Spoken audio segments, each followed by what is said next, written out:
Hello everyone, my name is Kumkum Gautam and today we're gonna do our most important question series because अभी बच्चों का शाम का exam है तो एक इम्पोर्टेंट क्वेश्चन सीरीज इसलिए रिलीज कर रही हूँ कि कोई बच्चे चाह जाते तुम लोग एक बार पढ़ते जाना, ठीक है। सो अगर कोई भी बच्चा फ्री क्लासेस ज्वाइन करना चाहता है तो यूट्यूब पे एक 10:30 पे क्लास होती है जहाँ पे मैं आपको प्रीवियस क्वेश्चंस कराती हूँ, जो मोस्ट इंपॉर्टेंट क्वेश्चंस होते हैं वहाँ पे सॉल्व कराए जाते हैं। इन क्वेश्चंस के थ्रू क्या होता है, आपकी प्रैक्टिस प्रॉपर्ली यहाँ से हो पाती है। ये जो क्लास होती है आपकी 30 मिनट्स की क्लास होती है, ये मंडे टू फ्राइडे आपकी क्लास यहाँ पे कराई जाती है। उसके बाद शाम को एक 4 बजे क्लास होती है जहाँ पे आपको इम्पोर्टेंट टॉपिक्स कराती हूँ कि जो भी इम्पोर्टेंट टॉपिक्स हैं वहाँ पे कवर कराए जाते हैं, साथ के साथ जो प्रीवियस क्वेश्चंस हैं वो भी तुम्हें सॉल्व कराए जाते हैं। अगर मैं बात करती हूँ अनअकैडमी ऐप की तो वहाँ पे भी आपके क्लासेस होती हैं, जो प्लस क्लासेस होती हैं और स्पेशल क्लासेस होती हैं। जो स्पेशल क्लासेस होती हैं बेटा वो फ्री वाली क्लासेस होती हैं, तो अगर किसी बच्चे को ज्वाइन करनी है तो आप वो भी ज्वाइन कर सकते हो। आपको करना क्या है, प्ले स्टोर पे जाना है and then you have to download Unacademy app. उसके बाद कुमकुम गौतम सर्च करना है, देन फॉलो कर लेना है, तो जब भी क्लास होगी आपके पास नोटिफिकेशन आ जाएगा और आप उस क्लास को ज्वाइन कर पाएंगे। तो फर्दर नोटिफिकेशंस के लिए आप कुमकुम गौतम फॉलो कर सकते हैं एंड देन आपको नोटिफिकेशन आ जाएगा। अगर मैं प्लस क्लासेस की बात करती हूँ तो बेटा ये तुम्हारी पेड वाली क्लासेस होती हैं जहाँ पे आपको पेमेंट करना होता है।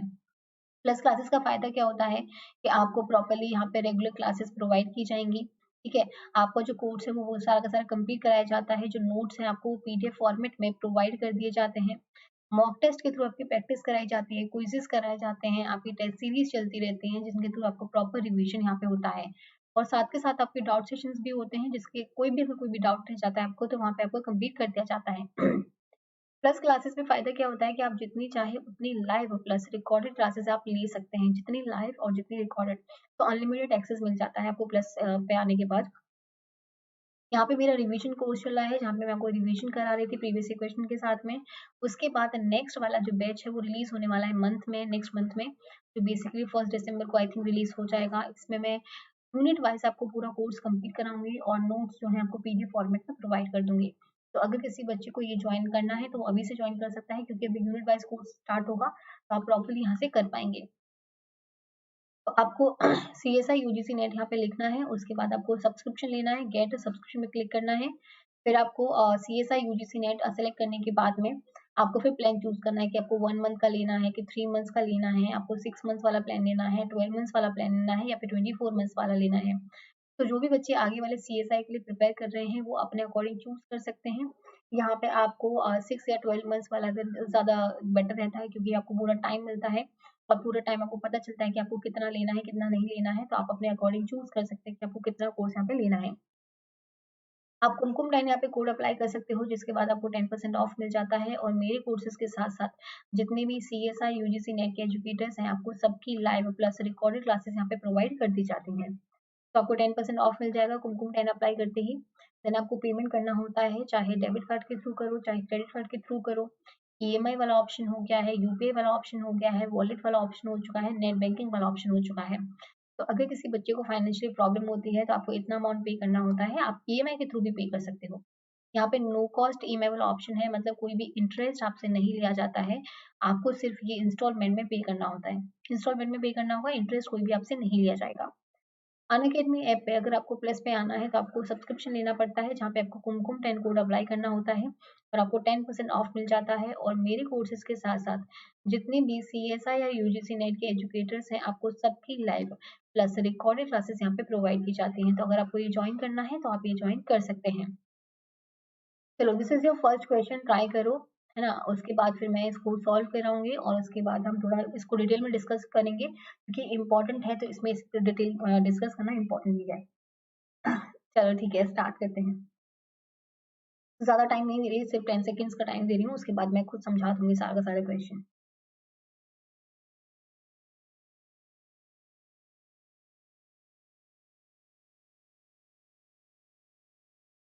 तो देखो, in an experiment the purified bicoid RNA is injected into the early cleavage embryos. Choose the correct changes from the following statement when injected in the bicoid deficient embryos whose mother lacked the bicoid genes. तो basically इसमें बोला क्या गया है कि जो बाइकोइड RNA है तुमने इंजेक्ट किया है अर्ली क्लीवेज एम्ब्रियोज में। तो तुम्हें एक चीज मैं यहाँ पे समझा देती हूँ कि नॉर्मली अगर तुमसे पूछा जाता है बाइकोइड आरएनए के बारे में तो देखो बाइकोइड आरएनए जो होता है मैं यहाँ समझा देती हूँ यहाँ पे साइड में। देखो जो बाइकॉइड आरएनए होता है या फिर बाइकॉइड एमआरएनए जीन जो रिस्पॉन्सिबल होता है वो एंटीरियर पोर्शन को डिटरमाइन करता है। तुम्हारे हेड और थोरैक्स रीजन को डिटरमाइन किया जाता है। इसके साथ साथ तुम्हारा हंच बैक भी काम आता है। हंच बैक भी काम आएगा, जो एंटीरियर जो एक्सेस है वो तुम्हारा डिटरमाइन करेगा। बेसिकली तुम्हारे हेड और थोरैक्स की जो पोजीशन है उसको डिटरमाइन करता है। तो जहाँ पे भी बाइकॉइड होगा और हंच बैक होगा वहाँ पे हेड और थोरैक्स जो है वहाँ पे डिटरमाइन कर दिए जाएंगे। और सेकंड जो आता है कॉडल जीन आता है और एक नैनोस जीन आता है। कॉडल और नैनो जीन जो होते हैं बेसिकली डिटरमाइन करते हैं आपके पोस्टीरियर एक्सिस को। किसको? पोस्टीरियर एक्सिस को डिटरमाइन करेंगे, जहाँ पे आपके एब्डोमेन वाले रीजन को डिटरमाइन किया जाता है। तो अगर मैं बात करती हूँ नॉर्मली तुम्हारे वाइल्ड टाइप एम्ब्रियो की, तो वाइल्ड टाइप एम्ब्रियो में जो होता है तुम्हारा क्या होता है, यहाँ पे हेड रीजन होता है, यहाँ पे थोरैक्स रीजन होता है, यहाँ पे एब्डोमेन रीजन होता है। हेड रीजन जो डिटरमाइन किया जाता है बाइकॉर्ड और हंच बैक के द्वारा किया जाता है, और थोरैक्स वाला भी, जबकि एब्डोमेन वाला जो होता है कॉडल या फिर नैनोस के द्वारा किया जाता है। यहाँ पे एक और चीज काम आती है which we called torso protein. ये टॉर्सो प्रोटीन क्या करता है, ये लास्ट वाले जो सेगमेंट है एब्डोमेन वाला, उसको तुम्हारा बना देता है टेल्सन में, ठीक है। और जो हेड का पहला वाला सेगमेंट होता है, जो पहला वाला सेगमेंट होगा उसको एक्रोन में कन्वर्ट कर देता है। तो ये हेड रीजन हो जाता है, ये तुम्हारा एब्डोमेन वाला रीजन हो जाता है, और तुम्हारा थोरैक्स वाला रीजन हो जाता है। तो इसको डिफरेंट डिफरेंट जो जीन है वो डिटरमाइन करते हैं। तो पहले ये तो पता होना चाहिए तुम लोगों को। तो उसके बाद क्वेश्चन पढ़ते हैं, फिर हम आंसर पे आएंगे। In the, when injected into the anterior of the bicodeficient embryo, the embryo develop a normal anterior posterior polarity. तो बेसिकली इसमें बोला क्या गया है, तुमसे बोला गया है कि ये तुम्हारा एम्ब्रियो हो गया, ठीक है, ये एम्ब्रियो हो चुका है। अब बाइकॉइड डेफिशिएंट है बेटा, अगर बाइकॉइड डेफिशिएंट है तो मतलब वहां पे क्या होगा, हेड और थोरैक्स तो नहीं होगा, क्योंकि अगर बाइकॉइड का डेफिशिएंट है तो बाइकॉइड बेसिकली डिटरमाइन करता है और एंटीरियर पोस्ट एक्सेस, तो हेड या थोरैक्स को डिटरमाइन करेगा। तो अगर बाइकॉइड नहीं होगा तो ये पॉसिबिलिटी नहीं है कि हेड और थोरैक्स होने वाले हैं, तो वहां तो ये चीज प्रेजेंट नहीं होगी। तो देन अगर नहीं होगा तो तुम्हारा एब्डोमेन प्रेजेंट होगा, उसके बाद तुम्हारे टेल वाले रीजन यहाँ पे देखने को मिलेंगे, टेल वाले रीजन देखने को मिलेंगे। But we do not carry the head and thorax वाला पार्ट, क्योंकि वो तुम्हारा बाइकॉइड डेफिशिएंट वाला पार्ट हो चुका है।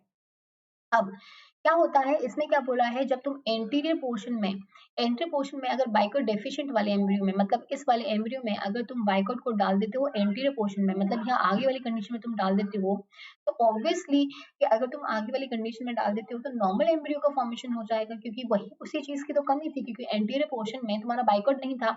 अगर तुम एंटीरियर पोर्शन में तुम बाइकॉट को डाल दोगे तो यहाँ पे क्या बन जाएगा, हेड थोरैक्स और एब्डोमेन तीनों का फॉर्मेशन हो जाएगा। तो ये बिल्कुल सही हो गया। When injected into the anterior of the bicodeficient embryos, the embryo develops a normal anterior posterior polarity। तो ये बिल्कुल सही हो जाएगा।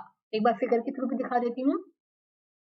तो ये था तुम्हारा बाइकॉट के मूवमेंट, सॉरी म्यूटेंट, जहाँ पे तुम्हारा एब्डोमेन का फॉर्मेशन हुआ था, टेल रीजन का फॉर्मेशन हो रहा था, लेकिन यहाँ पे कोई हेड और थोरैक्स नहीं बन रहा था, बिकॉज तुम्हारा बाइकॉट डेफिशिएंट था, म्यूटेंट था वो।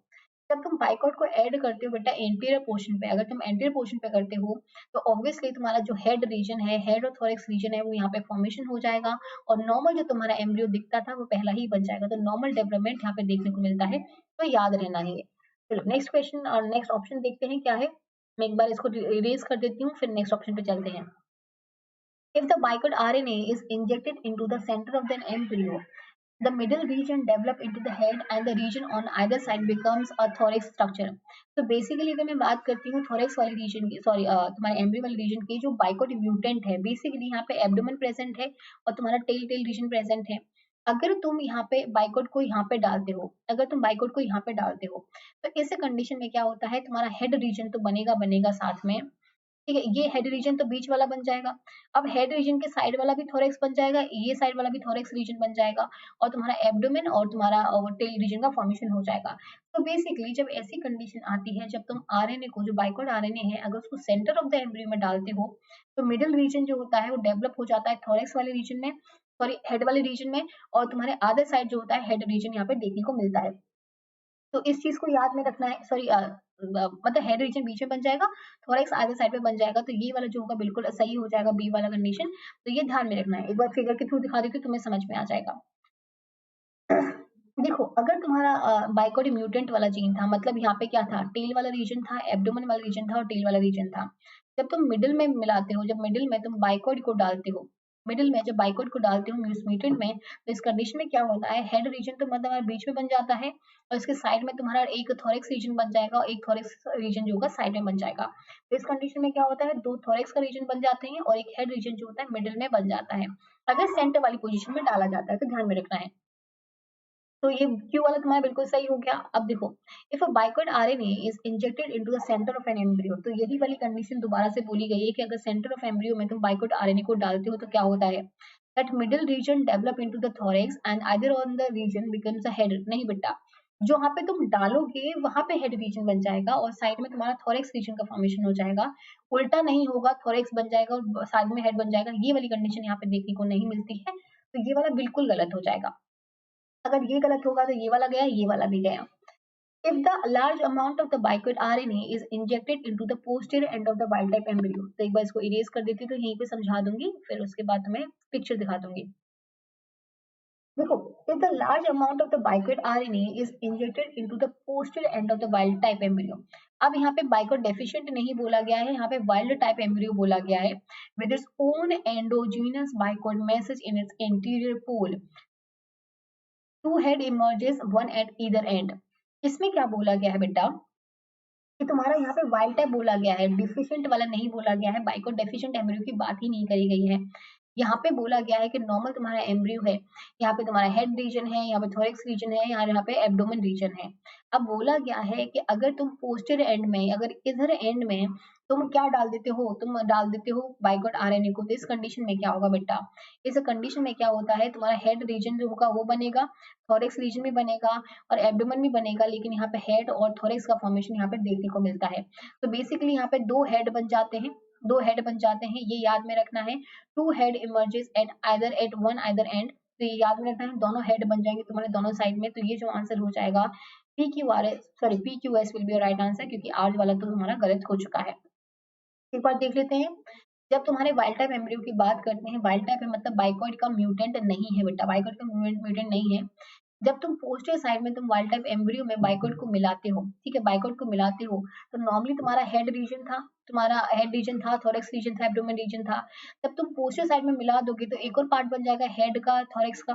तो यहाँ पे दो हेड रीजन फॉर्मेशन हो जाता है, दो हेड का फॉर्मेशन हो जाता है, तो ये याद में रखना है। तो अगर यहाँ से क्वेश्चन कभी बनता है तो ये ध्यान में रखना। आई होप ये चीज समझ में आ गई होगी। चलो नेक्स्ट क्वेश्चन करते हैं। ठीक है, तुम्हारे पास 10 या 30 सेकंड से ट्राई करो, उसके बाद फिर मैं कराती हूँ। वैसे मैं टाइम नहीं दे रही हूँ, बट स्टिल करो तुम एक बार try.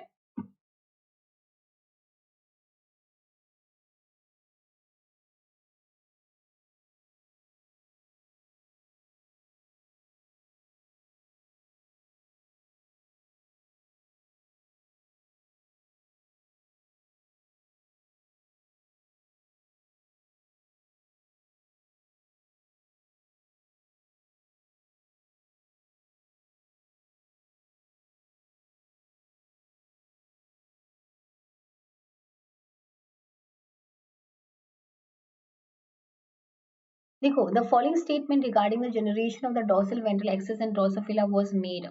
The Gherkin protein moves along the oocyte nucleus and signal follicles to adopt the ventral feed. तो बेसिकली पहले कुछ इंपॉर्टेंट चीजें हैं हम देख लेते हैं, उसके बाद ये क्वेश्चन सॉल्व करेंगे, इसके बेसिस रिलेटेड क्वेश्चन आते कैसे हैं। देखो, पहली बात तो तुम्हें ये फिगर पता होना चाहिए, ये बहुत ज्यादा इंपॉर्टेंट है। क्या होता है कि अगर मैं oocyte की बात करती हूँ तो यहाँ पे गर्किन जो प्रोटीन होता है वो यहाँ पे फॉर्मेशन होता है, गर्किन का जो जीन है वो तुम्हारा एमआरएनए का फॉर्मेशन करेगा, तो वो oocyte में होता है। तो अगर मैं नॉर्मली स्ट्रक्चर बनाती हूँ तुम्हारे फॉलिकल सेल्स का, तो ये होता है जहाँ पे तुम्हारे ये जो होती हैं, ये तुम्हारी क्या होती है बेटा, ये फॉलिकल सेल्स होती हैं, ये फॉलिकल सेल्स होती हैं। ये क्या हो गया, तुम्हारा oocyte वाला कंडीशन हो चुका है। oocyte जो बनाता है यहाँ पे गर्किन एमआरएनए का फॉर्मेशन होता है, जबकि तुम्हारा जो फॉलिकल सेल्स हैं, ये वाली जो फॉलिकल सेल्स हैं, यहाँ पे टॉर्पेडो रिसेप्टर प्रेजेंट होते हैं। तो यही कंडीशन तुम्हें यहाँ पे दिखा रखी है, ये वाली कंडीशन यहाँ पे तुम्हें दिखा रखी है। अब देखो, यहाँ पे क्या होता है, तुम्हारे oocyte जो न्यूक्लियस होता है, बेसिकली जो गर्किन एमआरएनए यहाँ पे फॉर्मेशन होता है। अब ये गर्किन जो एमआरएनए है ये क्या करता है, तुम्हारा डॉर्सल जो सेल फिट है वहां पे टॉर्पेडो रिसेप्टर जो होते हैं फॉलिकल सेल्स के पास में, उनसे जाके बाइंड कर जाता है, ये बाइंड कर गया। और बाइंड करने के बाद में क्या होता है, तुम्हारा एक पाइप जो प्रोटीन होती है उसका सिंथेसिस यहाँ पे इनहिबिट कर दिया जाता है। और जैसे इनहिबिट होता है, तुम्हारा डॉर्सल सेल फिट है जो डिटरमाइन कर दिया जाएगा। तो बेसिकली अगर मैं बात करती हूँ डॉर्सल साइड की और वेंट्रल साइड की, जो डोर्सल एक्सिस होती है वहां पे तुम्हारा गर्किन जो प्रोटीन है वो रिस्पॉन्सिबल होता है, जो oocyte से फॉर्मेशन होता है। और जो टॉर्पेडो रिसेप्टर है बेटा, उसका जो फॉर्मेशन होता है तुम्हारा कहाँ पे होता है, फॉलिकल सेल्स में होता है, जो इंपॉर्टेंट होता है। ये क्या करते हैं, आपस में जैसे कंबाइन होते हैं, डॉर्सलाइजेशन करा दिया जाता है, किसका, एम्ब्रियो का डॉर्सलाइजेशन करा दिया जाएगा। और ये पाइप प्रोटीन है उसका सिंथेसिस भी यहाँ पे इनहिबिट करते हैं, तो इस चीज को याद रखना है। अब सेकंड कंडीशन पे आते हैं। एक सेकेंड में इसको इरेज कर देती हूँ सारा, वरना फिर प्रॉब्लम आ जाती है। ठीक है, अब आते हैं सेकंड कंडीशन पे। सेकंड कंडीशन में क्या दे रखा है कि तुम्हारा अगर तुम्हारा वेंट्रल फेट की ओर अगर तुम्हारा सिग्नल जाता है, लेकिन जो गर्किन प्रोटीन है वो डॉर्सल फेट के पास में जाता है, लेकिन वेंट्रल साइड पे तो नहीं जाएगा। अगर वहां पे नहीं जाएगा बेटा, तो तुम्हारा पाइप का जो सिंथेसिस है वो देखने को मिलेगा, पाइप का सिंथेसिस देखने को मिलेगा। ये पाइप क्या करता है, एक अननोन फैक्टर से तुम्हारा बाइंड करता है, प्लस न्यूडल जो प्रोटीन होती है उससे बाइंड करता है, और जीडी का जो प्रोटीन है उसको क्या बोलता है, उसको क्लीव कर देता है। और जैसे ही क्लीव करता है, क्योंकि एक सीरीन प्रोटीन होती है, तो ये different different proteins cascade of reaction को मतलब ऑन कर देती है। जैसे स्नेक हो गया तुम्हारा, ईस्टर हो गया तुम्हारा, स्पेजल हो गया, तो इन सबको एक्टिवेट कर दिया जाएगा। फाइनली क्या होता है, तुम्हारे जो टोल लाइक रिसेप्टर्स होते हैं बेटा, ट्यूब और पहले वो क्या करते हैं, एक इम्पोर्टेंट काम करते हैं। ट्यूब पहले पहले जैसे एक्टिवेट हो जाते हैं, एक प्रोटीन होती है जो बहुत ज्यादा इंपॉर्टेंट है, बहुत ज्यादा इंपॉर्टेंट है। देखो वो प्रोटीन होती है तुम्हारी डॉर्सल प्रोटीन, नाम इसका डॉर्सल प्रोटीन है, लेकिन कराएगा क्या, वेंट्रलाइजेशन कराया जाता है। वेंट्रल जो प्रोटीन जो वेंट्रल एक्सिस है उसका डिटर्मिनेशन कराया जाता है बाय द डॉर्सल प्रोटीन। अब ये प्रोटीन जो होती है बेटा कैक्टस से बाइंड रहती है। अब कैक्टस इसको चुभा के रखेगा। अब ये कैक्टस को बेसिकली क्या करता है, ट्यूबर पहले क्या करते हैं, कैक्टस का करा देते हैं फॉस्फोराइलेशन, और जैसे ही फॉस्फोराइलेशन कराते हैं, नॉर्मली साइटोप्लाज्म में प्रेजेंट होती है, ठीक है, साइटोप्लाज्म में प्रेजेंट रहेंगी। जैसे इसका फॉस्फोराइलेशन कराया जाता है बेटा, यहाँ पे कैक्टस हो जाती है रिलीज। कैक्टस अगर रिलीज हो जाती है, जर्किन भी तुम्हारी फ्री हो चुकी है, सॉरी डॉर्सल प्रोटीन भी तुम्हारी फ्री हो चुकी है। और जैसे डॉर्सल प्रोटीन फ्री होती है, ये जाती है न्यूक्लियाई के अंदर, और न्यूक्लियाई के अंदर जाते ही क्या करती है, तुम्हारा वेंट्रल सेल फेट जो है उसको डिटरमाइन कर देती है। तो वेरी इंपॉर्टेंट, ध्यान में रखना है, जो डॉर्सल प्रोटीन होगी वो तुम्हारा वेंट्रल फेट यहाँ पे डिटरमाइन करने वाली है। तो एक बार मैं पूरा डिफरेंस तुम्हें बता देती हूँ। अगर मैं बात करती हूँ वेंट्रल फेट की, तो यहाँ पे तुम्हारी पाइप का प्रोटीन काम आएगा, यहाँ पे तुम्हारा जो डॉर्सल प्रोटीन है वो काम आता है, कैक्टस प्रोटीन यहाँ पे काम आता है, और डॉर्सल जो होती है साइटोप्लाज्म से न्यूक्लियस के अंदर मूव कर जाती है, तुम्हारा वेंट्रल फेट यहाँ पे देखने को मिलता है। अगर मैं बात करती हूँ तुम्हारे डॉर्सल वाले फेट की, तो इसमें क्या होता है, गर्किन प्रोटीन आती है, प्लस तुम्हारा टॉर्पेडो रिसेप्टर आता है, जहाँ पे तुम्हारा डॉर्सलाइजेशन वो कराया जाता है। अगर इन सब में किसी में म्यूटेशन हो जाएगा तो तुम्हारा क्या हो जाएगा, वेंट्रलाइजेशन हो जाएगा। अगर इनमें किसी में म्यूटेशन हो जाएगा तो तुम्हारा डॉर्सलाइजेशन देखने को मिलेगा। तो ये चीज याद में रखनी है। देखो अब क्या बताना है, following are the statement regarding the generation of the dorsal ventral axis in the Drosophila was made. इस कंडीशन में देखा गया है, gurken proteins move along the with the oocyte nucleus and the signal the follicle cell to adopt the ventral fate. क्या यहाँ पे ventral fate adopt करती है बेटा, नहीं। जब गर्किन प्रोटीन अगर उसके साथ में आ रही है, तुम्हारी फॉलिकल सेल्स के टॉर्पेडो रिसेप्टर के साथ में आ रही है, तो तुम्हारा डोर्सल फेट डिटरमाइन करती है, वेंट्रल फेट को डिटरमाइन नहीं करती है। तो ये बिल्कुल गलत हो गया, बिल्कुल गलत हो गया। Maternal deficiencies of either Girkin और द टॉर्पेडो रिसेप्टर। अगर तुम्हारा कोई भी याद रखना है, ये मेटरनल जीन्स होते हैं, गिरकिन हो गया, टॉर्पेडो हो गया, सारे सारे मेटरनल जीन्स होते हैं।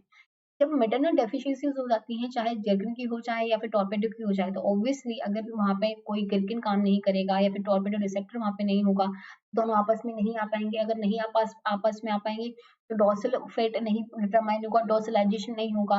तो अगर कोई भी अगर तुम्हारा म्यूटेशन हो जाता है या फिर मेटरनल डेफिशिएंसीज हो जाती हैं, इस केस में क्या होता है, वेंट्रलाइजेशन हो जाता है एम्ब्रियो का, क्योंकि वेंट्रल प्रोटीन जो है, फिर पाइप जो है वो एक्टिवेट हो जाएगी। अगर पाइप एक्टिवेट हो जाएगी बेटा, वो different different cascade of reaction को एक्टिवेट कर देगी। एक्टिवेट करने के बाद में कैक्टस को अलग कर देगी, डोर्सल प्रोटीन जाके न्यूक्लियस में बैठ जाएगी और तुम्हारा क्या कर देगी, वेंटिलाइजेशन ऑफ एम्ब्रियो करा देगी। ठीक है, नेक्स्ट क्वेश्चन देखो, gurken is active only in the oocyte and the torpedo is active only in the somatic follicle cell. तो अभी बता चुकी हूँ, जो गर्किन जो होती है वो तुम्हारी oocyte में एक्टिव होती है, जबकि तुम्हारा टॉर्पेडो रिसेप्टर होते हैं सोमेटिक, जो सोमेटिक फॉलिकल सेल्स होते हैं वहां पे एक्टिव होते हैं। तो ये बिल्कुल सही हो जाएगा। Pipe protein is made in the dorsal follicle cell. अभी बताएं, जो पाइप प्रोटीन है वो वेंटिलाइजेशन कराने में रिस्पॉन्सिबल होती है, तो जो वेंट्रल फॉलिकल सेल्स होती है वहां पे होगी, डोर्सल फॉलिकल सेल्स में नहीं देखने को मिलेगी। The highest concentration of the dorsal protein dorsal is in the dorsal cell nuclei which becomes a mesoderm। नहीं बेटा, जो हाईएस्ट कॉन्सेंट्रेशन होता है डोर्सल प्रोटीन का वो तुम्हारा वेंट्रल सेल न्यूक्लियस में जाके होता है, और वो बाद में वेंटिलाइजेशन कर देती है। तो ये वाला भी गलत हो जाएगा। Which one of the following combinations of the above statement is true. तो पी और टी तो गलत हो गए यहाँ पे, तुम्हारा आर एस भी गलत हो गया, क्यू और टी भी गलत हो गया। तो जो आंसर हो जाएगा Q and R will be your right answer, तो C will be your right one. चलो ये ट्राई करो, ये इंपॉर्टेंट क्वेश्चन है, 30 सेकंड से ट्राई करो, उसके बाद फिर मैं कराती हूँ।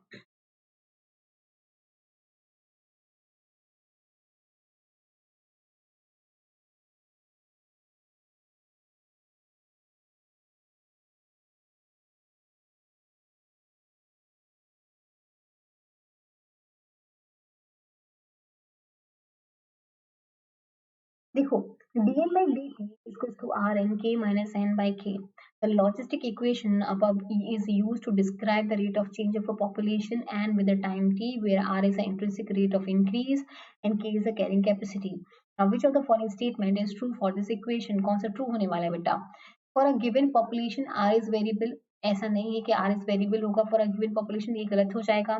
For a given environment k is variable, तो ये होता है, लेकिन अभी यहाँ पे बोला गया है कि rate of change of population तुम्हें बताना है. स्टेटमेंट जो होगा इस पर्टिकुलर इक्वेशन के हिसाब से कौन सा होने वाला है, ये वाला स्टेटमेंट इस इक्वेशन के हिसाब से सही नहीं होता है. एज एन अप्रोचेस के, अगर जो एन है वो तुम्हारी के को अप्रोच कर रही है, तो D N by D T भाई के कैसे पॉसिबल था? देखो, अगर तुम्हारी के इज कस्ट जो अप्रोच कर एन जो है वो के को अप्रोच कर रहा है, मतलब दोनों की वैल्यू इक्वल हो चुकी है. तो अगर मैं D N by D T निकालूंगी तो आर एन के अगर माइनस इक्वल हो जाएगा, मतलब अगर इसकी 4 वैल्यू है इसकी भी 4 वैल्यू है तो जीरो आ जाएगा. जो D N by D T हो जाता है वो मेरा अप्रोच कर जाता है जीरो वाली पोजिशन को, तो ध्यान में रखना है जो सी होता है इसका बिल्कुल सही आंसर होता है. देखो, क्या होता है कि डिफरेंट डिफरेंट पैटर्न हमसे पूछे जाते हैं, तो तुम्हें पता होना चाहिए कि D N by D T जो लॉजिस्टिक ग्रोथ का होता है उसमें क्या क्या कंडीशंस यहाँ पे अप्लाई होती हैं, क्या क्या तुम्हें कैसे क्वेश्चन को सॉल्व करना है. D N by D T equal to होता है R max K minus N upon K into N. ठीक है, ये वाली कंडीशन होती है. तो के माइनस एन है बेटा, ये रिप्रेजेंट क्या करता है? ये जो के माइनस एन है, के का मतलब होता है कैरिंग कैपेसिटी और एन का मतलब होता है पॉपुलेशन.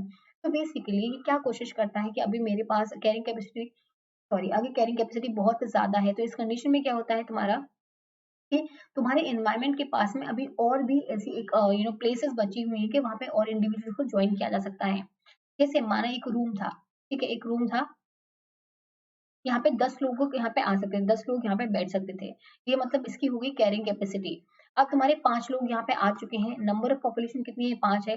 तो मतलब अभी तुम्हारे पास 5 लोग की जगह है, तो मतलब कैरिंग कैपेसिटी अभी ज्यादा है, तो मतलब ये बता रहा है कि number of individual can be added to the population. ठीक है, तो k माइनस एन का मतलब होता है number of more individuals can be added to the population. k minus N ये रिप्रेजेंट करता है.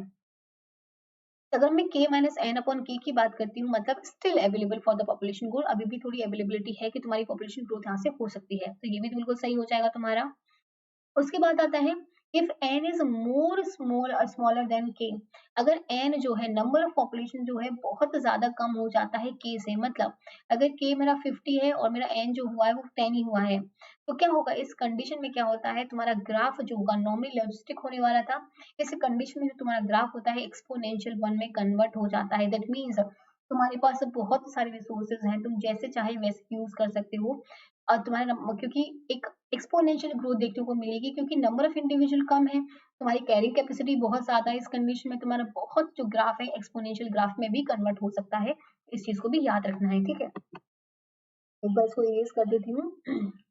नेक्स्ट आता है कि अगर तुम्हारा n इक्वल टू k हो जाता है, मतलब जो तुम्हारा पॉपुलेशन रेट है वो तुम्हारी कैरिंग कैपेसिटी को रीच कर जाता है, वहां तक पहुंच जाता है जो तुमसे क्वेश्चन में पूछा गया था. इस कंडीशन में क्या होगा, k इक्वल टू n हो जाएगा, मतलब अगर ये भी 4 था तो ये भी 4 हो जाएगा, ये 5 था तो ये भी 5 हो जाएगा. दैट मीन्स यहाँ पे जीरो वाली कंडीशन आने वाली है. तो इस कंडीशन में क्या होता है, dn बाई dt जो होता है बिल्कुल जीरो हो जाता है, कोई भी पॉपुलेशन ग्रोथ यहाँ पे देखने को नहीं मिलेगी, सब कुछ यहाँ पे स्टॉप हो जाएगा. The greater the population size, greater the population growth is achieved at the half of the carrying capacity. तो यहाँ पे बेसिकली ग्राफ जो रिप्रेजेंट किया जाता है dn by dt होता है, ये n पॉपुलेशन होता है, ऐसे रिप्रेजेंट किया जाता है. तो एक ऐसी कंडीशन जहाँ पे n जो होता है k को अप्रोच कर जाता है, तो ये वाली कंडीशन जो होती है k वाली होती है, जहाँ पे n इक्वल टू k हो जाता है. इस कंडीशन पे जो D N by D T होता है बिल्कुल बेटा जीरो हो जाएगा. और एक ऐसी कंडीशन जहाँ पे n जो k बाई टू कंडीशन होती है, k बाई टू वाली कंडीशन होती है, इस कंडीशन पे क्या होता है तुम्हारा जो ग्रोथ होता है मैक्सिमम पॉपुलेशन ग्रोथ यहाँ पे देखने को मिलता है. तो इसको भी याद रखना है. Population with a greater value of R, जितना वैल्यू आर होगा उतना ही तुम्हारा will reach K more rapidly than a lesser R. तो ऑब्वियसली अगर आर तुम्हारा ज्यादा है, मतलब एक्सपोनेंशियल ग्रोथ हो रही है वहां पे, अगर एक्सपोनेंशियल ग्रोथ हो रही है तो मतलब तुम्हारी के को बहुत जल्दी रीच कर जाएगा वो. लेकिन अगर तुम्हारा आर कम है, मतलब धीरे धीरे वो ग्रो कर रहे हैं, तो के को थोड़ा पहुंचने में वहां पे टाइम लगेगा. तो ये पूरा का पूरा समझ में आना चाहिए. यहाँ से क्वेश्चन काफी बार बन जाते हैं, तो ये तुम्हें पता होना चाहिए क्योंकि यहाँ से क्वेश्चन पूछे जाएंगे बेटा. चलो नेक्स्ट क्वेश्चन है तुम्हारे पास, 30 सेकंड से ट्राई करो, उसके बाद फिर मैं कराती हूँ.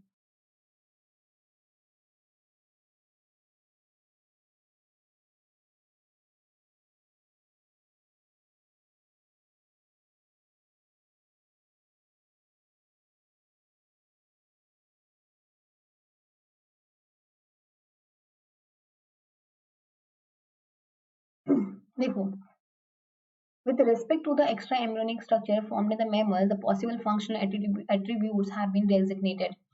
पहला है तुम्हारा allantoin stores a urinary waste and helps the mediate gas exchange. It is derived from the splanchnopleure at the caudal end of the primitive streak. तो बेसिकली जब हम एलेंटोइन की बात करते हैं बेटा, तो एलेंटोइन क्या होता है, जो तुम्हारी यूरिनरी वेस्ट को स्टोर करने वाला होता है, जो तुम्हारा गैस का एक्सचेंज कराता है।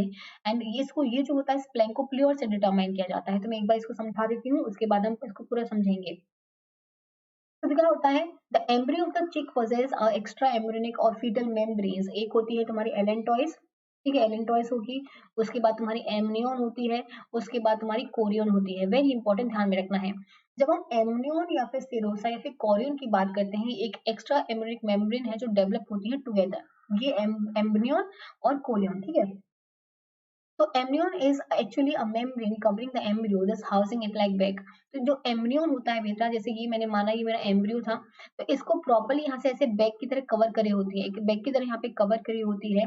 और ये जो एम्ब्रियन है वो क्या करती है, सराउंड उस बेबी को बचा के रखती है आउटर एनवायरमेंट से, तो उससे डायरेक्टली कॉन्टेक्ट ना हो, उसे बचा के उसको रखती है। अब अगर मैं बात करती हूँ between the embryo and the एम्ब्रियन, तो इसके बीच में क्या होता है, तुम्हारा एमनियोटिक फ्लूइड होता है बेटा। एमनियोटिक फ्लूइड होता है, वेरी इंपॉर्टेंट, ध्यान में रखना है। तो एक सलाइन सॉल्यूशन जो है वो तुम्हें देखने को मिलता है। ये क्या करता है, एमनियोटिक फ्लूइड तुम्हारे उस बेबी को प्रोटेक्ट करता है कि कोई भी डेसिकेशन ना हो, कोई फिजिकल प्रेशर लगता है या फिर कुछ भी होता है, उससे बचाने की हेल्प करता है। एक कोई भी शॉक जो आता है उससे बचाने की हेल्प करेगा। अगर मैं एमनियन की बात करूंगी, अब अगर एलेंटोइन की बात करी जाती है, ठीक है, अगर एलेंटोइन की यहाँ पे बात करी जाएगी तो ध्यान में रखना है, एलेंटोइन बेसिकली क्या करता है, तुम्हारा जो नाइट्रोजन वेस्ट है उसको निकालने में हेल्प करेगा। क्योंकि ऑब्वियसली अगर एम्ब्रियो ग्रो कर रहा है तो उसका नाइट्रोजन वेस्ट होगा, किसी भी फॉर्म में होगा, CO2 के फॉर्म में या फिर किसी भी फॉर्म में होगा, तो उस नाइट्रोजन वेस्ट को वहां से निकालने में हेल्प करता है।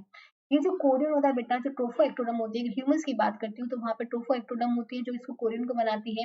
ये एक बाहरी मेम्ब्रेन होती है जो बेसिकली तुम्हारे प्लेसेंटा और जो बेबी बेबी और मैटरनल कनेक्शन कराने में हेल्प करती है। तो ये ध्यान में रखना है, ये तीनों की तीनों लेयर बहुत ज्यादा इंपॉर्टेंट है। So electrons store the urinary waste and help them mediate the gas exchange. It is derived from the splanchnopleure at the caudal end of the primitive streak. तो स्प्लैंकोप्लियोर से ये अराइव की जाती है caudal end of the primitive streak, very important. तो allantois को याद में रखना है, एक तो नाइट्रोजन एक्सचेंज करा रही है और स्प्लैंकोप्लियोर से यहाँ पे अराइज हो रही है। सेकंड आता है एमनियन। तो मैंने जैसे बताया, जो एमनियन होता है वो तुम्हारी एक एक बैग लाइक स्ट्रक्चर होता है जो शॉक से बचाता है बच्चे को, बेबी को प्रोटेक्शन प्रोवाइड करता है। एक एमनियोटिक फ्लूइड होता है जो तुम्हारा क्या करेगा, चीजों को मेंटेन रखने की कोशिश करेगा कि वहां बच्चे को कोई भी चोट वोट ना लगे। और जो ये एमनियन होती है ना बेटा, ये जो एमनियन होती है वो तुम्हारी डिराइव्ड होती है सोमेटोप्लियोर से। ये होती है सोमेटोप्लियोर से, वेरी इंपॉर्टेंट, ध्यान में रखना है। जबकि तुम्हारी एलेंटोइन जो होती है स्प्लैंकोप्लियोर से अराइज हो रही थी। जब हम कोरियन की बात करते हैं तो मैंने जैसे बताया ये मैटरनल और जो तुम्हारा बेबी है उसका कनेक्शन कराने में हेल्प करती है। is essential for the gas exchange in the amniotic embryos. It is generated from the splanchnopleure. तो नहीं बेटा, ये सोमेटोप्लियोर से अराइज होती है, क्योंकि अभी मैंने तुम्हें बताया कि जो एमनियन है और जो कोरियन है साथ के साथ तुम्हारी डिराइव होती हैं। तो अगर ये सोमेटोप्लियोर से हो रही है तो बेटा ये भी सोमेटोप्लियोर से होती है, तो ये भी ध्यान में रखना है।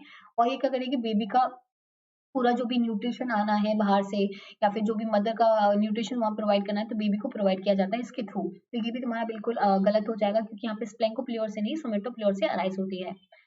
देखो योग सेक की अगर मैं बात करती हूँ तो तुम्हारी एक तो ये लास्ट एम्ब्रियोनिक मेम्ब्रेन नहीं है, और ये डिपेंड करता है कि किसमें प्रेजेंट है किसमें नहीं है। अगर मैं ह्यूमंस की बात करती हूँ तो हमारा जो होता है एक योग सेक जो होता है बहुत कम अमाउंट में होता है, तो ये भी न्यूट्रिशन प्रोवाइड करता है, तो ये वाला नहीं होगा। तो ये वाला भी गलत हो जाएगा। तो आंसर तुमसे पूछा गया था which of the following above statements are the correct, तो A and B will be right answer. तो ये ध्यान में रखना है, एलेंटोइन जो होगी स्प्लैंकोप्लियोर से अराइज होगी, एमनियन एंड कोरियन जो होती है सोमेटोप्लियोर से अराइज होती है। सबका फंक्शन याद में रहना चाहिए अगर ये क्वेश्चन पूछा जाता है तो। चलो नेक्स्ट क्वेश्चन करो, इसको मैं पूरा डिटेल में भी समझाऊंगी, डोंट वरी, ट्राई करो, उसके बाद फिर मैं समझाती हूँ।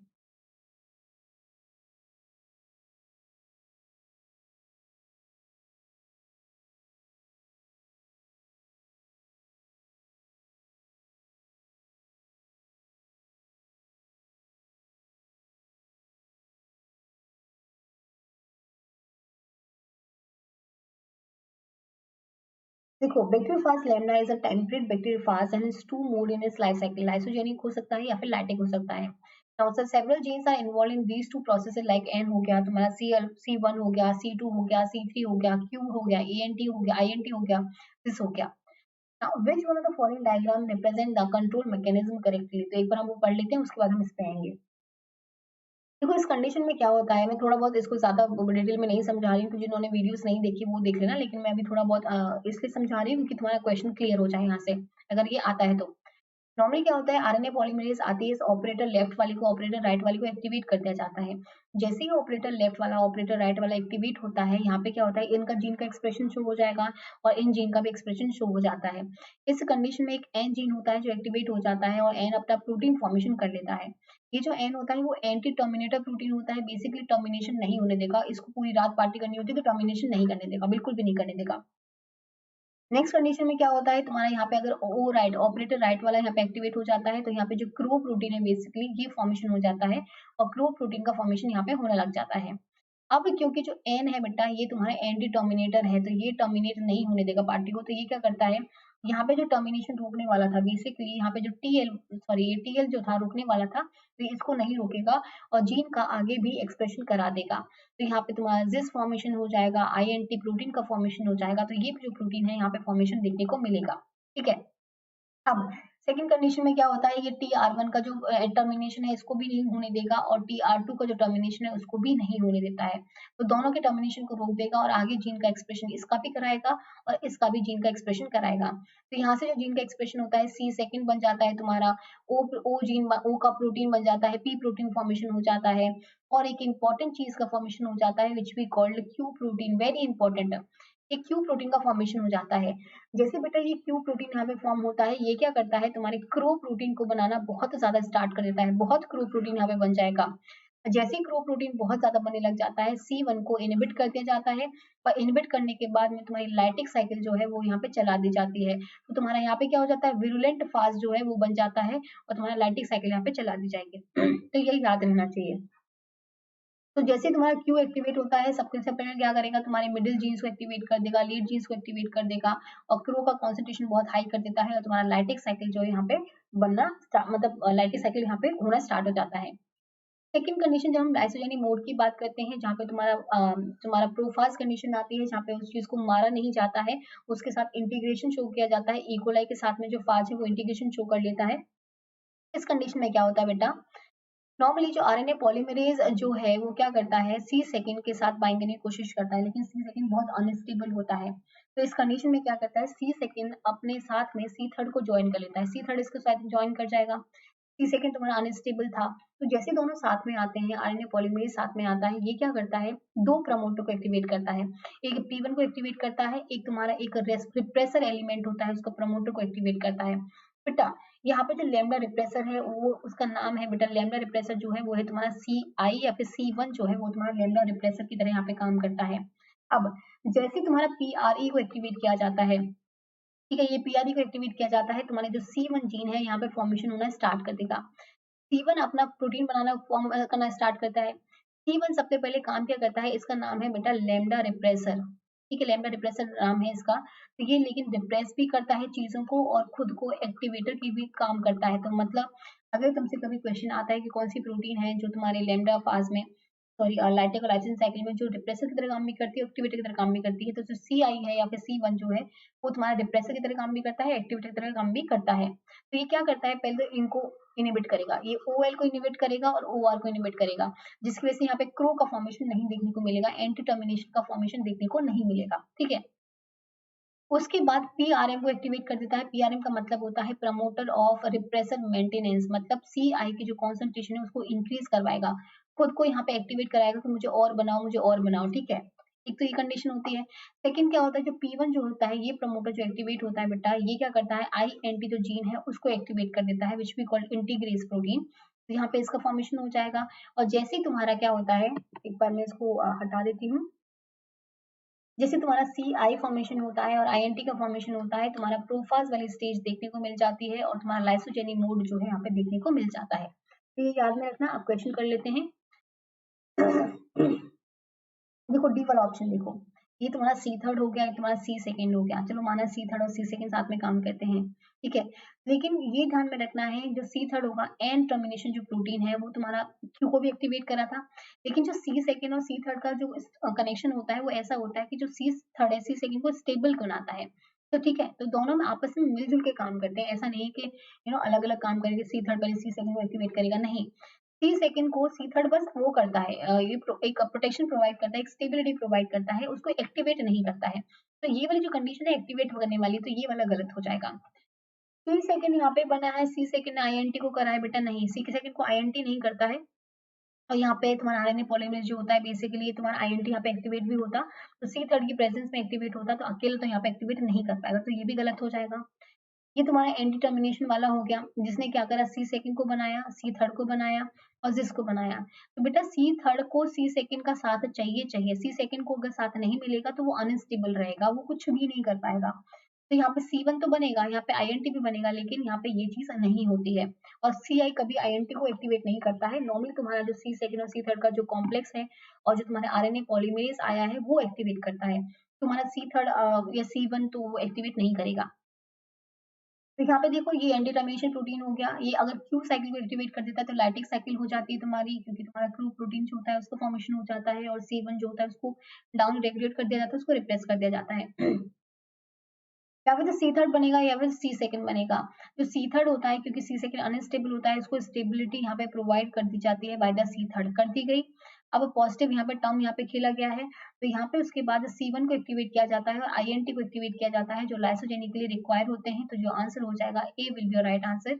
आई होप ये चीज समझ में आ गई होगी, बहुत ज्यादा इंपॉर्टेंट है क्वेश्चन, तो ध्यान में रखना है। चलो ये वाला क्वेश्चन ट्राई करो, 30 सेकंड है तुम्हारे पास, उसके बाद मैं समझा दूंगी।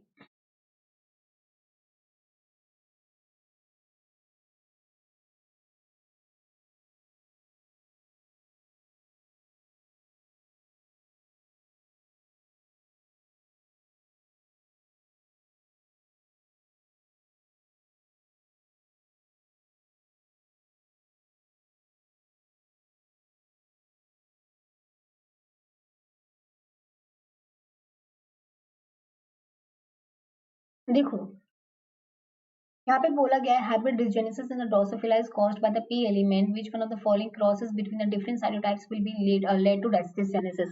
एक सेकेंड बस, एक सेकेंड।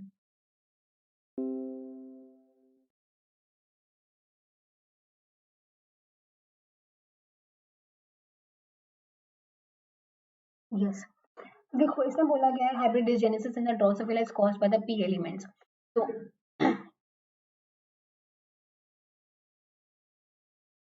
तो अगर किसी को प्लस क्लासेस भी लेनी है या फिर स्पेशल क्लासेस लेनी है, तो आप यहाँ पे प्लस क्लासेस का सब्सक्रिप्शन ले सकते हैं, यहाँ पे कुमकुम 10 कोड अप्लाई कर सकते हैं, जिसके बाद आपको 10% ऑफ मिल जाता है। और मेरे कोर्सेज के साथ साथ जितने भी CSI यूजीसी नेट के एजुकेटर्स हैं, आपको सबकी क्लासेस यहाँ पे मिल जाती हैं। तो अगर आपको अनअकैडमी पे सब्सक्रिप्शन लेना है तो आप कुमकुम 10 यहाँ पे कोड अप्लाई कर सकते हैं। अगर आपको प्लस क्लासेस लेनी है, तो अगर आपको लाइफ साइंसेज के लिए अच्छे से पढ़ाई करनी है, यूनिट वाइज आपको कोर्स कंप्लीट करना है, तो आप ये चीज कर सकते हैं अगर आप करना चाहते हैं तो।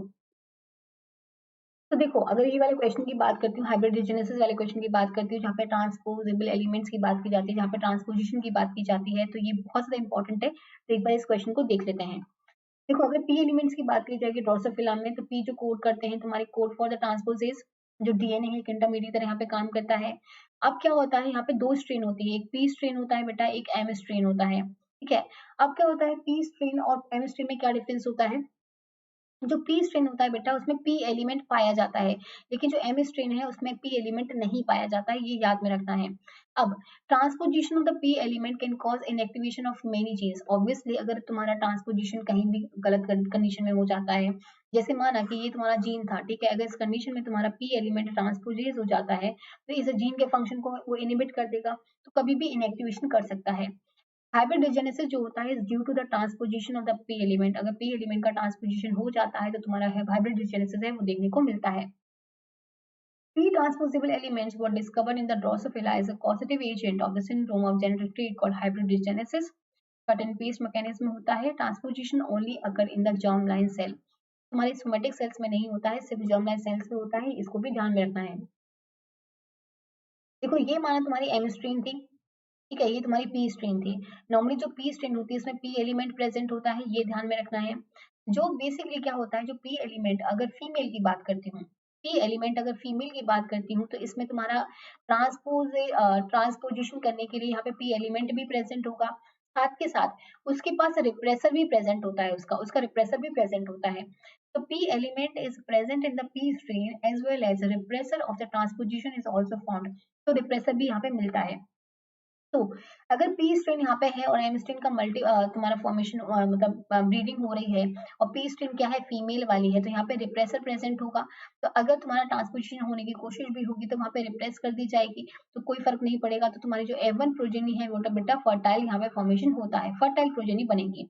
लेकिन सेकंड कंडीशन पे अगर मैं आती हूँ, पी स्ट्रेन अगर फीमेल है बेटा, अगर पी स्ट्रेन अगर मेल है और एम स्ट्रेन फीमेल है।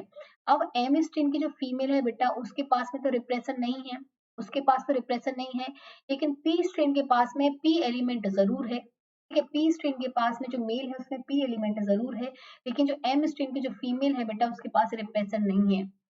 अगर तो egg from the M strain से आया है, अगर क्योंकि फीमेल है एग तो वही देगी। नॉर्मली तुम्हारे पी स्ट्रेन की जो फीमेल देती थी तो उसके पास रिप्रेसर था, लेकिन जो एम स्ट्रेन की फीमेल है उसके एग में तो तुम्हारा रिप्रेसर प्रेजेंट नहीं है, तो उसके पास रिप्रेसर प्रोटीन नहीं होता है।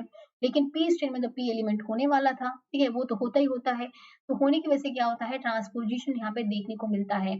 अगर ट्रांसपोजिशन हो जाता है तो बहुत सारे जीन जो है इनएक्टिवेटेड हो जाते हैं और तुम्हारी जो स्टेराइल प्रोजेनी है यहाँ पे देखने को मिलती है, वेरी इंपॉर्टेंट।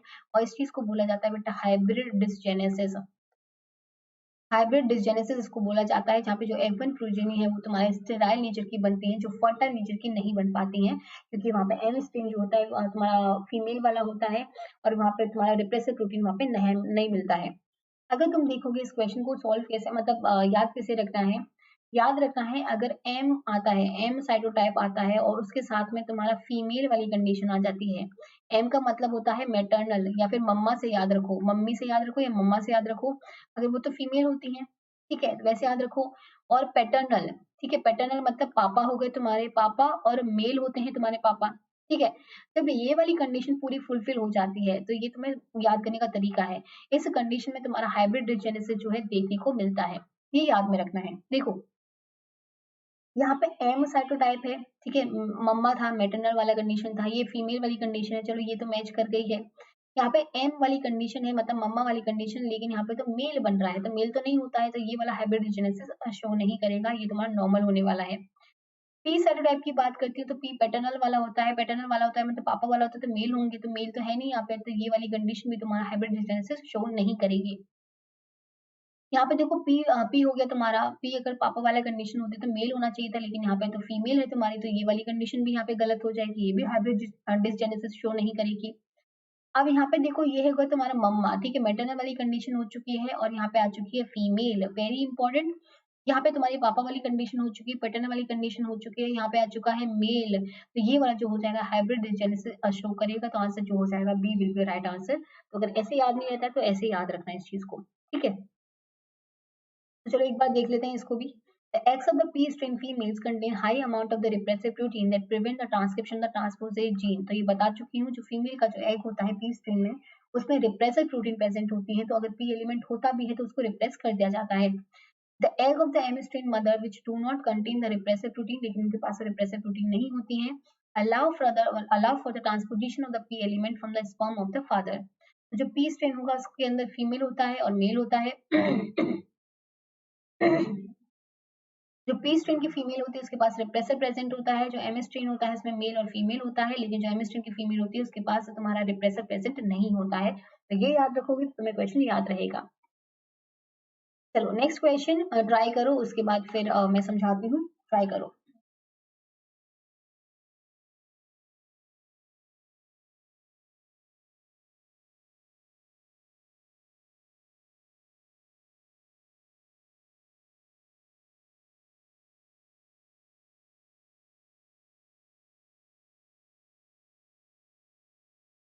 देखो depicted below is a phylogenetic tree of the selected areas। तुम्हें दे रखा है कि ये तुम्हारा कॉमन एंसेस्टर हो चुका है और ये तुम्हारे डिसेंडेंट्स हैं, ए हो गया तुम्हारा, बी हो गया और सी तुम्हारा डिसेंडेंट दे रखा है, और पूरी कंडीशन दे रखी तुम्हें ग्रुप एक्स में डिटरमाइन करने को दी गई है। Based on the above which one of the following statement is correct, तो कौन सा स्टेटमेंट करेक्ट है। तो जब ऐसी कंडीशन होती है जहाँ पे तुम्हारा कॉमन एंसेस्टर होता है, ठीक है, ये तुम्हारा कॉमन एंसेस्टर हो गया, और उसके साथ में तुम्हारे डिसेंडेंट्स जो हैं वो वहाँ पे प्रेजेंट होते हैं, तो तुम्हारा कॉमन एंसेस्टर के साथ में अगर सारे descendant all the descendants are included, तो इस वाली कंडीशन को बोला जाता है बेटा मोनोफाइलेटिक। मोनोफाइलेटिक बोला जाता है, मतलब एक न्यूक्लियर फैमिली की तरह होते हैं कि तुम्हारे मम्मा पापा हुए, उनके बच्चे हुए, तो ये मोनोफाइलेटिक कंडीशन होती है, इसको रिप्रेजेंट करने के लिए इस चीज को याद में रखना है। सेकंड कंडीशन कौन सी वाली कंडीशन होती है, तुम्हारा कॉमन डिसेंडेंट्स होता है, ठीक है, सॉरी कॉमन तुम्हारा एंसेस्टर होगा, उसके जो डिसेंडेंट्स होते हैं वो सारे के सारे इंक्लूडेड ना होके कुछ इंक्लूडेड होते हैं, मतलब सारे के सारे इंक्लूड नहीं होंगे, all the descendants are not included, ये कंडीशन जो होती है बेटा ये पैराफाइलेटिक को रिप्रेजेंट करती है, इस चीज को याद रखना है, ये पैराफाइलेटिक को रिप्रेजेंट करती है। तो यहाँ पे होगा based on the above which one of the following statement is correct, group x is monophyletic, तो ये बिल्कुल सही है कि ग्रुप एक्स होता है मोनोफाइलेटिक होता है, ग्रुप वाई पॉलीफाइलेटिक नहीं बेटा, पैराफाइलेटिक होगा, पॉलीफाइलेटिक नहीं होता है, उसमें और वर्स कंडीशन हो जाती है, उसमें अलग अलग जो डिसेंडेंट्स है वहां से अलग अलग डिसेंडेंट्स को चूज किया जाता है। Group x is a paraphyletic, तो ये तो बिल्कुल गलत हो जाएगा, बिल्कुल गलत हो जाएगा। Both group N X and Y are monophyletic, नहीं बेटा ये नहीं होगा, जो एक्स होता है वो मोनोफाइलेटिक होता है और जो वाई होता है वो पॉली पैराफाइलेटिक होता है, तो ये बिल्कुल सही हो जाएगा, तो आंसर जो हो जाएगा D will be your right answer, इस चीज को याद में रखना है। चलो नेक्स्ट क्वेश्चन है, तुम ट्राई करो, उसके बाद फिर मैं पोल तो नहीं, मैं समझाती हूँ तुम लोग को।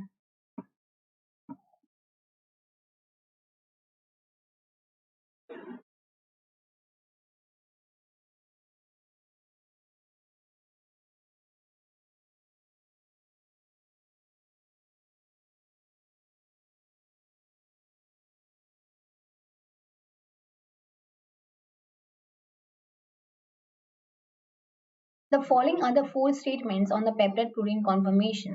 The glycine has the largest area of conformationally allowed space in the Ramachandran plot phi and psi. तो इस कंडीशन में पूछा क्या है, तो अगर मैं ग्लाइसिन की बात करती हूँ बेटा, ग्लाइसिन की अगर मैं बात करती हूँ तो इस कंडीशन में क्या होता है, ग्लाइसिन के पास में जो हमारा आर ग्रुप होता है बेटा वो एच होता है खाली, अगर एच होता है तो मतलब वहां पे कोई भी हिस्टेरिकली हिंड्रेंस प्रोवाइड नहीं करने वाला है, तो सबसे लेस हिस्टेरिकली हिंड्रेंस की जिससे बात करी जाएगी वो ग्लाइसिन होता है। अगर वो ग्लाइसिन होता है तो ये जो रामाचंद्र प्लॉट होता है बेटा, ठीक है, जो रामाचंद्र प्लॉट होता है जहाँ पे राइट हैंडेड अल्फा हेलिक्स यहाँ पे होता है, लेफ्ट हैंडेड अल्फा हेलिक्स यहाँ पे होता है, और बीटा शीट्स बेसिकली यहाँ पे पाई जाती हैं। इस कंडीशन में ग्लाइसिन जो है नॉर्मली सब जगह अलाउड हो जाता है, तो ये ध्यान में रखना है, तो ये बिल्कुल सही हो जाएगा। अगर ये सही हो जाएगा तो मैं करेक्ट स्टेटमेंट ही चूज करने को बोला गया था, तो तुम्हारा ये वाला ऑप्शन भी गया और ये वाला ऑप्शन भी गया, तो मैं ये ऑप्शन सही हो सकता था या फिर ये वाला ऑप्शन यहाँ पे सही हो सकता था। देखो, a 20 residues peptide that is acetylated at the N terminus and amidated at the C terminus has a 5 bond which is about minus 60 degrees Celsius and the psi bond minus 30 degrees Celsius. For all the residues, it can be concluded that conformation of the peptide is helix turn helix trend. तो पहली बात तो ये, अगर इतना तुम्हारा modification हो जाता है कि एसिटाइलेशन भी हो रखा है, एमाइनेशन भी हो रखा है सी टर्मिनाई कंडीशन पे, तो इस कंडीशन में जो कॉन्फर्मेशन रहता है बेटा हेलिक्स टर्न हेलिक्स तो बिल्कुल भी नहीं रहेगा, तो तुम्हारा माइनस और माइनस वाली कंडीशन तो यहाँ पे नहीं रहने वाली थी क्योंकि इतना मॉडिफिकेशन हो चुका है, तो ये वैसे भी बहुत कॉम्प्लेक्स लग रहा था, तो ये वाला बिल्कुल गलत हो जाएगा। अगर ये गलत हो जाएगा तो तुम्हारा ये वाला ऑप्शन तो ऑलरेडी चला ही गया था, तो ये भी चला गया, जो आंसर हो जाएगा third will be your right answer. The allowed value of the phi and psi for the amino acid in a protein are not valid for the short peptides. तो बेटा ऐसा नहीं है कि जो शॉर्ट पेप्टाइड्स हैं उनके लिए अलाउड नहीं है, ऑब्वियसली उनके लिए भी अलाउड है, लॉन्ग पेप्टाइड्स के लिए भी अलाउड है, तो अलाउड है क्योंकि रामाचंद्र प्लॉट ने उसमें पूरा डिटरमाइन किया गया कि अल्फा हेलिक्स किसके पास होने वाला है, बीटा हेलिक्स किसके पास होने वाला है, तो ये सब शॉर्ट पेप्टाइड्स के बेसिस पे भी किया था, तो ये वाला गलत हो जाएगा। A peptide acetyl A1, A2, A3, A4, CONS2, A1 and the A4 are the amino acid adopts a well-defined beta turn. The dihedral angle of the A2 and the A3 determine the type of the beta turn. तो basically क्या होता है कि अगर मैं बात करती हूँ तुम्हारे एसिटाइलेशन की, तो ये जो एसिटाइलेशन किया जाता है उसके बाद A1 और A2 और A3, तो नॉर्मली क्या होता है कि तुम्हारा A2 और A3 जो डिटरमाइन करते हैं कि तुम्हारा क्या बीटा टाइप ऑफ टर्न होने वाला है, मोस्ट ऑफ द टाइम क्या होता है A2 पे तुम्हारा प्रोलिन होता है और A3 पे जो होता है ग्लाइसिन होता है। तो ये डिटरमाइन करता है कि तुम्हारा डायहेड्रल एंगल जो है वो क्या है, तुम्हारा बीटा टर्न है या नहीं है, और उसका टाइप कितना है, तुम्हारा पैरेलल बीटा टर्न है, एंटी पैरेलल बीटा टर्न है, तो उसके ऊपर डिटरमाइन किया जाता है। तो ये भी तुम्हारा बिल्कुल सही हो जाएगा। तो आंसर जो हो जाएगा third will be right answer. I hope ये चीज समझ में आ गई होगी। चलो नेक्स्ट क्वेश्चन करते हैं, ट्राई करो, उसके बाद फिर मैं समझाती हूँ।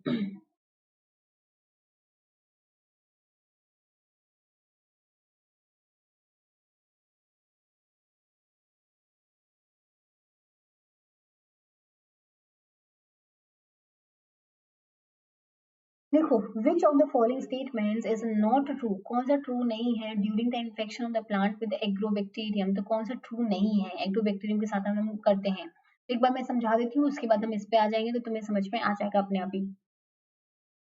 तो देखो, ये तुम्हारा प्लांट वाला कंडीशन है, तो ये होता क्या है। अच्छा, एक सेकेंड। अभी मतलब खत्म नहीं हुआ है, डोंट वरी। तो इसमें क्या होता है कि नॉर्मली तुम्हारे प्लांट में अगर कुछ भी वुंड हो जाता है, ठीक है, कंपाउंड्स है एसिटोसिनेंजोन, वहां से रिलीज होता है एक फिनोलिक कंपाउंड है। ठीक है, ये जो फिनोलिक कंपाउंड है, जो विर ए है बेसिकली, जो वहां पे फिनोलिक कंपाउंड से बाइंड करता है, विर जी यहाँ पे इसको इन्फॉर्मेशन पास करेगा आगे, सिग्नल ट्रांजेक्शन होता है। उसके बाद क्या होता है, तुम्हारा एक लेफ्ट बॉर्डर होता है, एक राइट बॉर्डर होता है, ठीक है। उसके बीच में तुम्हारा टीडीएनए होता है, ठीक है, उसके बीच में टीडीएनए होता है। और इस टीडीएनए में क्या होता है, तुम्हारा ऑक्सीजन भी प्रेजेंट होता है, साइटोकाइनिन भी प्रेजेंट होता है, मतलब खुद के उसके पास ऑक्सीजन प्रेजेंट है, खुद का साइटोकाइनिन प्रेजेंट है। तो अगर उसको रूट ग्रोथ करानी है या शूट ग्रोथ करानी है, तो उन जीन का एक्सप्रेशन यहाँ पे हो सकता है। तो ये इंपॉर्टेंट है, ध्यान में रखना। अब यहाँ पे जैसे विर जी एक्टिवेट होता है, तुम्हारे विर D1 एंड D2 जो होते हैं ये एक्टिवेट हो जाते हैं। ये क्या करते हैं, यहाँ से इस चीज को क्लीव कर देते हैं, यहाँ पे क्लीव कर देंगे। और क्लीव करने के बाद में तुम्हारे TDNA के साथ में जो फिर D2 है बेटा बाइंड रहेगा। याद रखना है कि कौन सा तुम्हारा बैक्टीरिया में प्रेजेंट है और कौन सा तुम्हारे प्लांट में कौन सी चीज प्रेजेंट है। बहुत इंपॉर्टेंट है, बहुत बार इसी चीज से क्वेश्चन आ जाता है। अब तुम्हारा जो टीडीएनए था उसे विर D2 जो होता है वो पूरी तरह बाइंड कर जाता है, ये बाइंड कर चुका है। इसके साथ इसको स्टेबल बनाने के लिए विर E2 भी चल देता है साथ में, कि चलो मैं भी चल देता हूँ, साथ में तुम चल रहे हो तो मैं भी चल देता हूँ। तो यहाँ पे विर E2 आ गया और विर D2 आ चुका है। मैं अगर खुद को हाइड कर सकती हूँ तो मैं हाइड कर लेती हूँ, क्योंकि अभी तुम्हारी रिकॉर्डिंग क्लास है तो हाइड नहीं होगी। विर D2 यहाँ पे आ जाता है। आने के बाद में इसको जो ट्रांसपोर्टेशन में हेल्प करता है, विर बी और D4 जो होगा एक चैनल की तरह काम करेगा और इन दोनों को ट्रांसपोर्टेशन कराने में हेल्प करेगा। कभी कभी T4 SSB जो होता है वो भी हेल्प करता है। अब तुम्हारा ये जो विर E2 था, विर D2 था, ये तुम्हारे कहाँ पहुंच गए हैं, इस टीडीएनए के साथ में तुम्हारे प्लांट सेल के अंदर पहुंच चुके हैं। और जब ये प्लांट सेल के अंदर पहुंच जाते हैं, मतलब ये तुम्हारा हो गया D2, ठीक है, ये हो गया तुम्हारा विर E2। विर E2 यहाँ पे ये हो गया। अब जैसे ही तुम्हारे प्लांट सेल के पास में पहुंच जाते हैं और प्लांट सेल में जाके न्यूक्लियस में जाके एंटर कर जाते हैं उनके, तो फिर E2 का कोई काम नहीं है, D2 का कोई काम नहीं है। इस कंडीशन में क्या होता है प्लांट सेल में, ठीक है, प्लांट सेल में क्या होता है, एक जीन आता है विच वी कॉल्ड विर एफ जीन। ठीक है, ये विर एफ जीन क्या करता है, विर एफ जीन जो आता है वो क्या करता है, प्रोटियोसोमल डिग्रेडेशन करा देता है, बेसिकली यूबिक्विटिन अटैक कर देगा इनसे, और इनका प्रोटियोसोमल डिग्रेडेशन करा दिया जाता है कि तुम अभी कोई काम तो है नहीं, तुम लोग जाके अब चले जाओ। तो ये वाली कंडीशन यहाँ पे देखने को मिलती है, तो ये ध्यान में रखना है। तो इसमें नॉट ट्रू पूछा गया था, तो ट्रू वाली कंडीशन तुम्हें पता होनी चाहिए। The protein products of the virulence gene विर ए एंड विर जी परसीव एसिटोसिरिंजोन, तो अभी मैंने बताया था एक फिनोलिक कंपाउंड होता है विच वी कॉल एसिटोसिरिंजोन। तो जो विर ए और विर जी जो है उसको प्रोटीन को क्या करते हैं, परसीव करते हैं, उसकी इन्फॉर्मेशन को यहाँ पे रिसीव करते हैं। ठीक है, ये बिल्कुल सही हो गया। Where B protein forms a connection between the agrobacterium and the plant cell and facilitate the DNA transfer। तो मैंने बताया अभी फिर B जो होता है और D4 के साथ में मिलके क्या करता है, एक तुम्हारा चैनल बनाता है, एक कनेक्शन बनाता है, जो एग्रोबैक्टीरियम के पास में होगा टीडीएनए ट्रांसफर कराने के लिए प्लांट सेल में। तो ये भी तुम्हारा बिल्कुल सही हो चुका है, आई होप ये चीज समझ में आ गई होगी। T DNA is excised and bound to the vir D two protein, तो टीडीएनए जो होता है लेफ्ट और राइट बॉर्डर से वहां पे काट दिया जाता है, और तुम्हारा D2 जो प्रोटीन है बेटा वो आगे जाके ऐड हो जाता है। तो ये भी बता चुकी है, तो T DNA is excised and bound to the vir D two protein, ये भी बिल्कुल सही हो जाएगा। The tDNA after being coated with a vir F bind to the phosphorylated PIP1 which allow the complex to enter the plant nucleus। बेटा नहीं, जो basically जो विर एफ होता है वो क्या कराता है, प्रोटियोसोमल डिग्रेडेशन कराता है, वो डिग्रेडेशन कराता है उन विर जीन्स का जो तुम्हारे प्लांट में एंटर कर चुके हैं। उनका कोई भी काम नहीं होता है, तो वहां पे उनका क्या करता है, प्रोटियोसोमल डिग्रेडेशन कराता है, उनको एंटरटेन नहीं करता है। तो ये वाला तो बिल्कुल गलत हो जाएगा। और तुमसे बिल्कुल पूछा गया था कि नॉट ट्रू कौन सा है, तो ऑब्वियसली जो डी वाला होगा वो नॉट ट्रू होगा, तो आंसर जो हो जाएगा D will be right answer. तो ये ध्यान में रखना है। चलो अगर मैं बात करती हूँ तुम्हारी फ्री क्लासेस की, तो तुम्हारी यूट्यूब पे फ्री क्लासेस होती हैं, जहाँ पे मैं सुबह 10:30 पे तुम्हारी क्लास लेती हूँ, जहाँ पे प्रीवियस ईयर क्वेश्चंस या फिर मोस्ट इंपॉर्टेंट क्वेश्चंस कराती हूँ। और ये जो क्लास होती है बेटा, मंडे टू फ्राइडे आपकी क्लास कराई जाती है, ठीक है। उसके बाद में अगर मैं बात करती हूँ, तुम्हारी शाम को 4 बजे क्लास भी होती है यूट्यूब पे, जहाँ पे आपको रेगुलर टॉपिक कंप्लीट कराती हूँ और आपके प्रीवियस ईयर क्वेश्चन के साथ में उस टॉपिक को पूरा पूरा कवर करा देती हूँ। अनअकैडमी का मैं बात करती हूँ, तो यहाँ पे प्लस क्लासेस होती हैं, स्पेशल क्लासेस होती हैं, जो आपकी फ्री वाली क्लासेस होती हैं। तो आप कुमकुम गौतम सर्च कर सकते हो अनअकैडमी ऐप पे और फॉलो कर सकते हो। तो जब भी क्लास होगी आपके पास नोटिफिकेशन आ जाएगा, और फर्दर नोटिफिकेशन के लिए आप कुमकुम गौतम सर्च करके फॉलो कर सकते हो। अगर मैं प्लस क्लासेस की बात करती हूँ, तो ये तुम्हारी पेड क्लासेस होती हैं। तो जो भी बच्चे आगे वाले सीएसआई के लिए प्रिपेयर करना चाहते हैं, तो प्लस ज्वाइन अभी से कर सकते हैं। क्यों? क्योंकि जितने भी टीचर्स हैं अपना बैच यहाँ पे रिलीज करने वाले, न्यू बैच रिलीज होने वाला है, तो सब टीचर जो होंगे नए नए स्टार्टिंग से तुम्हें चीजें पढ़ाएंगे। तो अगर कभी बच्चे से ज्वाइन करेंगे तो तुम्हें शायद समझ में भी आएंगी और तुम प्रॉपरली कर पाओगे चीजों को। तो यहाँ पे जो प्लस क्लासेस होती हैं, ये आपको रेगुलर पढ़ाया जाता है। आपका जो कोर्स है वो पूरा पूरा कंप्लीट कराया जाता है। नोट्स भी आपको पीडीएफ फॉर्मेट में प्रोवाइड कर दिए जाते हैं। मॉक टेस्ट के थ्रू प्रैक्टिस कराई जाती है। क्विक क्विज सेशन यहाँ पे होते रहते हैं। टेस्ट सीरीज चलती रहती है, डाउट सेशंस होते हैं। तो अगर आपको ज्वाइन करना है तो आप ये ज्वाइन कर सकते हैं। ये जो प्लस क्लासेस होती है बेटा, यहाँ पे आपको रेगुलर के साथ साथ आपको यहाँ पे रिवीजन कोर्स भी यहाँ पे मेरा चल रहा है। और यहाँ पे आपको जितनी चाहिए आप उतनी लाइव प्लस रिकॉर्डेड क्लासेस यहाँ पे प्रोवाइड मतलब ले सकते हो। तो आपको सब कुछ यहाँ पे प्रोवाइड किया जाता है। अगर अगले वाले सीएसआई के लिए जो भी प्रिपेयर करना चाहता है, तो अभी से वो सब्सक्रिप्शन ले सकते हो, क्योंकि अभी सारे टीचर्स अपना नया नया कोर्स स्टार्ट करने वाले हैं। तो आपको सीएसआई यूजीसी नेट पे जाना है और सब्सक्रिप्शन यहाँ पे लेना है, ठीक है। फिर आपको प्लान चूज करना होता है कि आपको 1 मंथ का लेना है कि 3 मंथ्स का लेना है, 6 मंथ्स का लेना है, 12 मंथ्स हो गया, 24 मंथ्स हो गया। तो जो भी बच्चे आगे वाले सीएसआई के लिए प्रिपेयर कर रहे हैं, वो 1, 3, 6 और 12, 24 मंथ्स का ना लेके 6, 12, 24 मंथ्स वाले में से चूज कर सकते हैं। क्योंकि इससे क्या होगा, आपको पूरा टाइम मिलेगा, प्रिपरेशन में पूरा टाइम मिलेगा, तो आपको पूरी चीजें यहाँ से समझ में आ जाएंगी। तो आप अपने अकॉर्डिंग चूज कर सकते हैं कि आपको 1 मंथ का लेना है, 3 मंथ्स का लेना है, 6 मंथ्स का लेना है, 12 मंथ्स का लेना है, या फिर 24 मंथ्स का लेना है। आप यहाँ पे कुमकुम 10 कोड अप्लाई कर सकते हैं, जिसके बाद आपको 10% ऑफ मिल जाता है। और मेरे कोर्सेज के साथ साथ जितने भी सीएसआई यूजीसी नेट के एजुकेटर्स हैं, आपको सबकी लाइव प्लस रिकॉर्डेड क्लासेस यहाँ पे प्रोवाइड कर दी जाती हैं। फिर आपको पेमेंट करना होता है, डेबिट कार्ड के थ्रू करो, चाहे ईएमआई के थ्रू करो, यूपीआई हो गया, वॉलेट हो गया, नेट बैंकिंग हो गया। तो आप जैसे चाहे वैसे यहाँ पे पेमेंट कर सकते हो। यहाँ पे नो कॉस्ट ईएमआई वाला ऑप्शन है, मतलब कोई भी इंटरेस्ट आपसे नहीं लिया जाता है, आपको सिर्फ ये इंस्टॉलमेंट में पे करना होता है। तो आप ऐसे भी पे कर सकते हो। तो अनअकैडमी पे अगर आपको सब्सक्रिप्शन लेना है, तो आप कुमकुम 10 यहाँ पे कोड अप्लाई कर सकते हो, जिसके बाद आपको 10% ऑफ मिल जाता है। और मेरे कोर्सेज के साथ साथ जितने भी एजुकेटर्स हैं, आपको सबके कोर्सेज यहाँ पे मिल जाएंगे। तो आप कोई भी अगर नया बच्चा आया तो लाइक शेयर और सब्सक्राइब कर सकते हो। और thank you so much, thank you and all the best for the exam.